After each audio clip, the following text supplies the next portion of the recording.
It's my pleasure to introduce our next speaker, Dr. Derek Tournier. He is the director of the Space Development Agency, established in March of 2019.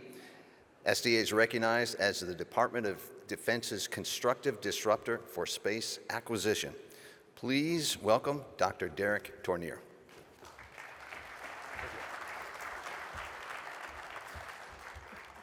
Thank you all. This is really exciting, and thank you all for sticking around on the last day of Spacepower conference. You know, it's really nice to have a conference where we really can focus on what I think is the most important, which all of you as well, is the national security part of space, right? We want space because space is what enables us to be able to conduct wars. It enables us to make sure that our financial systems works, and it's really what ties us all together.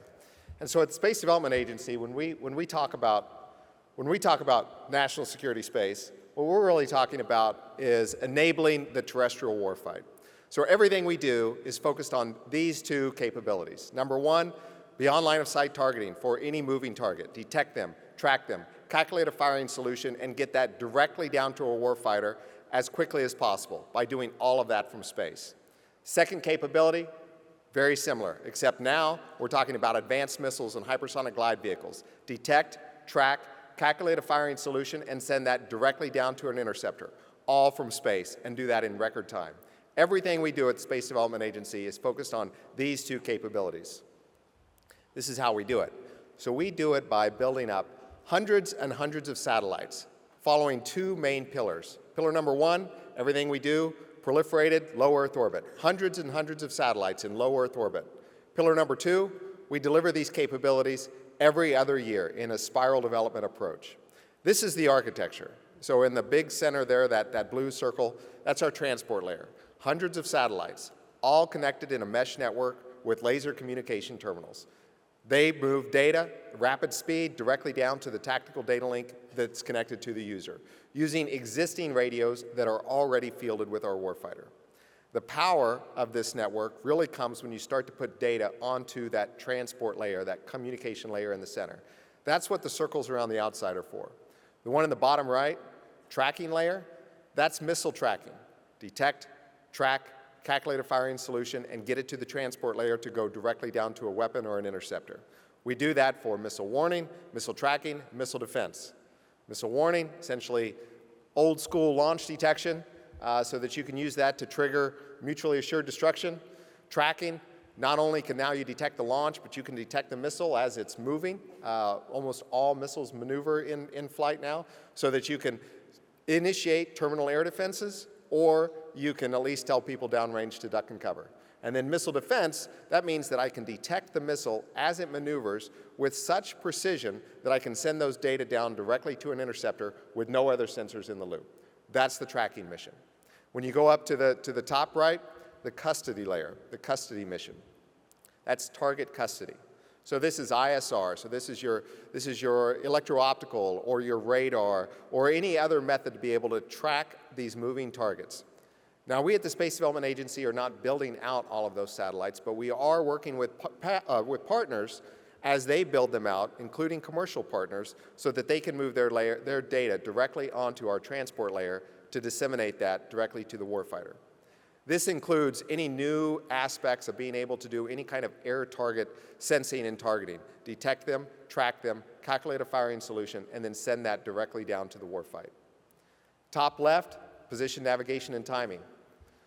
So we have this mesh network. If you have a mesh network with low latency communication, you can use that to calculate your own position and time information independent of GPS. Our plan is to do that and then also put that signal onto our comm channel, so if you're on our communication network, you can use that with no other communication hardware required.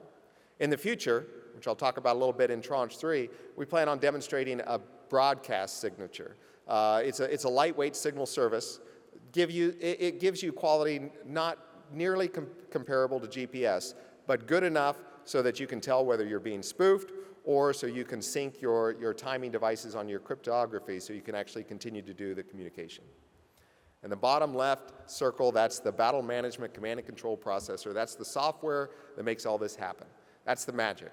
All of these satellites have onboard processors, so we have essentially this space battle cloud orbiting on all of these satellites, and we have applications that we develop and upload and run to do network management, to do fire control, to do data fusion, and tie all that together in real time. That's the vision, and I hope everybody has seen this or heard of this or is at least on board with it, because that's what we're building out and delivering for the warfighter. Now that pillar that I mentioned, the second one, the spiral development, means that we're not going to deliver all this in one fell swoop. We deliver it in spirals. This is what that looks like over time with an overall master schedule. So this is a vision of when we will start a program, we call our spirals tranches, and then how we will build up that capability over time. So in the top of this slide, you essentially see when we kick off programs, when we start them, and importantly, when we launch them, which is the triangles at the top. Blue means it's a transport mission, green means it's a tracking mission, and then at the bottom you see how those build up over time. So those are the cumulative number of satellites providing operational capabilities on orbit. Blue is transport, green is tracking. We get up to about 400 transport satellites in steady state. They have a 5-year lifetime, and we replenish them. That's why you see the peaks and valleys. And then in tracking, we get up to about 100 satellites in steady state, and we continue to replenish them. The idea is this will give us planned obsolescence, so we continue to get the best technology fielded at a rapid pace for the warfighter. The beauty of this chart gives you a general overview of what the bottom line capability is for each of the tranches. The reason I like to show this chart is this chart has not changed since 2019. We've kept this same vision, the same mission. The dates haven't really changed. Okay, they've changed maybe we've slipped a handful of months here and there, but essentially the mission has stayed the same, the schedule stayed the same, and we're staying focused on the warfighter. Tranche 0, warfighter immersion. 27 satellites on orbit right now, providing capabilities so that we can do exercises, we can get the warfighter used to using these capabilities from space so that you can train and develop techniques and procedures for those capabilities. Tranche 1, about 160 satellites. By the end of next calendar year, will be operational on orbit, providing real mission utility. We're going to provide low latency communication down to Link 16 radios, which are already used by all of our allies and all of our services across the globe. We're going to make those radio networks global in nature for the first time, and that will be operational next year. We will also have our tracking constellation global operational next year. So we'll be able to do global missile warning, missile tracking, and some coverage of missile defense all next year. Tranche 2, right now we're just passing through the design phase of Tranche 2, and we're just starting to get into build on those, and those will launch in 2 years later. So in 2026, for operations in 2027, we'll have the Tranche 2 satellites up there. And Tranche 3, so I'll talk a little bit more about that later, because that's the one where the solicitations are just about to start hitting the streets. We're just drafting those, we're getting those ready, and we're going to start to do design and build for Tranche 3, which will extend the capability and add to the mission. So Tranche 0, on orbit. We'll celebrate this a little bit on what we've demonstrated. So Tranche 0 has demonstrated every capability that is necessary for Tranche 1 to be operational.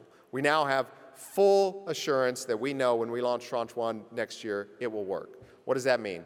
We've demonstrated Link 16. That's a big deal.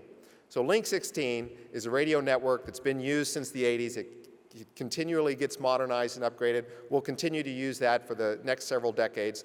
That is what we train and fight with right now, Link 16. The only problem with Link 16 is it's a line-of-sight network that works out to about 300 nautical miles. If we go to a future fight, that fight could happen over an area of interest that spreads much further than 300 nautical miles. So how do you allow a carrier to talk to an F-35 if it's 1,000 nautical miles away over Link 16? There's no way to do that now. What we've demonstrated is you can do that now from space. You can go from the carrier up to space, from the space layer, then down to the F-35 and do all that over Link 16, which everyone knows how to use, and be able to turn that into a global network. You can even reach back all the way to CONUS if you wanted to.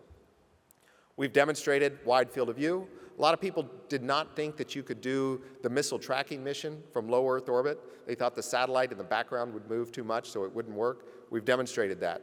We've demonstrated that you can detect and track. We actually have a video that I can't show here due to classification reasons, but we've demonstrated and tracked these missiles in flight.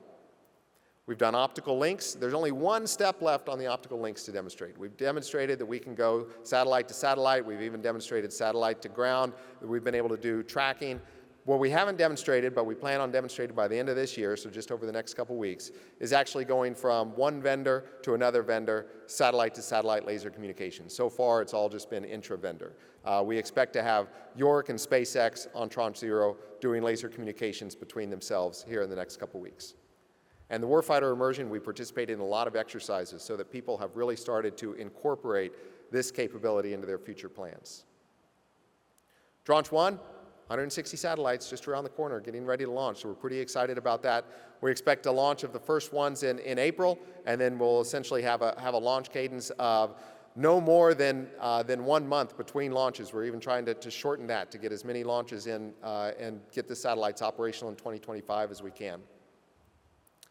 Tranche 2, this now, not only do we continue to proliferate the Link 16, but we also add new capabilities for UHF and S-band to give you tactical satellite communications. So those go down to other radios that our warfighters use today. So we're going to continue to advance that. And then tracking, now not only do we continue to build out and make the entire tracking global with no holes in coverage for doing that mission, but we add enough to where we get global access for the missile defense mission so that we can start to impact that directly down to interceptors. Now the interesting thing, Tranche 3. So we're going out with solicitations for this shortly.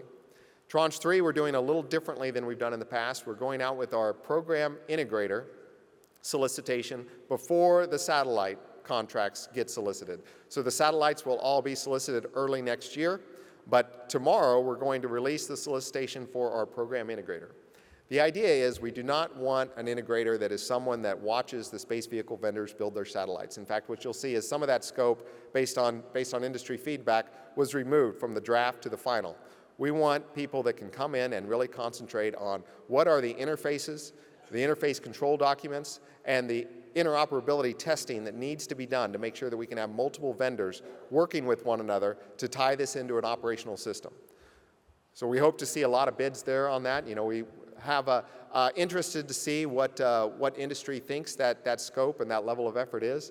You know, in our mind, we think that's probably on the 20 to 30 full-time equivalent, but we really want to see what you guys think based on what we say. And like I said, I don't want a lot of people just looking at space vehicle vendors and what they're doing. We think we've got that. They know how to build satellites. We need to make sure that we, as a government team, know how to build that into an operational architecture. We treat this as the Android model versus the iPhone model. We're not vertically integrated. We enforce interfaces. We want to have open standards, open competition, every tranche, every capability, open market to where we have multiple vendors participating in each of the tranches on each of the layers and continue to raise up the entire industrial base to continue to push this forward. We think that competition is what will give the Space Force the best capability in the future. It's a lot more difficult on the government side. It would be a lot easier if we just went with one vendor and said, deliver us this capability. But in the long term, that competition will breed the best of the capability and allow us to continue to push this capability out to the warfighter in record speed. So that, you have my assurance, we will continue to always maintain that interoperability, open standards, and the competition, every tranche, every capability. The other thing we've got going on, and this is out on the street now, is a way that we can do tech development for new entrants to get rapid demonstrations up as quickly as possible. We recognize that we don't want to get locked into this situation where we go back to the same vendors over and over again. And we also recognize that we don't have a good method for doing rapid demonstrations. That's what HALO is all about. HALO is all about taking new entrants, non-traditionals, giving them the opportunity to build just a couple of satellites to start with, to do a demonstration capability of something that we want to get we want to field as rapidly as possible so we can convince ourselves that if we went to buy 50 or 100 of those satellites, it would work. That's what HALO is all about. So it's different than a tranche. It's not operational. It's just for a demonstration. The Halo vendor is just stovepiped end-to-end. They control the mission. They do the demo. We treat it much more like a rapid reactionary demonstration rather than part of an operational construct. There's 19 vendors that are on this IDIQ-like construct, and so we're happy to announce all of these winners, and we're looking forward to teaming with them to get these capabilities delivered for the warfighter. 2024 was an outstanding year for the Space Development Agency. Not only did we have all of those successes with Tranche 0 with the on-orbit demonstrations that I mentioned, but we've also continued to push to show the department as a whole how you do rapid acquisition. So look at some of these stats. 120 agreements or contracts that we entered into in 2024. 54 of those went to small businesses. All of those contracts, the total contract value is close to $6 billion. We are staying lean. Where we are staying, if you look at the number of contracts that we put out, how much we actually execute, divided by the number of total employees, including contractors supporting SDA, we want to keep that number as high as possible. And right now, that's about $14 million. I always joke, but only tongue-in-cheek, that in the government, we don't actually do anything. We enable industry to do these things. And so a good metric of that is how well do you enable government versus your overhead. And that's where that number comes from. $14 million is how well we enable industry versus our government overhead. Some organizations are a factor of 10 lower than that. So that's a good milestone metric. And we will continue to keep the warfighter focused as we push these capabilities forward. So SDA continues to be a constructive disruptor. We're really excited about Tranche 1 going operational next year. Keep in mind that now we're in a phase where we have satellites that are on orbit, satellites preparing for launch, satellites that are being built, and satellites that are just getting ready for acquisition. We've never been there before as an agency with all of those spirals operating at once. Tranche 3, you're going to see those solicitations, the first one out tomorrow, and then you'll see the space vehicle vendor solicitations go out early next year. So we're really looking forward to your support, both the Guardians that we're teamed with exceptionally closely, and then industry, because as I mentioned, you're the ones that need to build these things to make sure that we can deliver the capabilities to warfighter. So thank you all, and I hope you enjoy the rest of the conference today.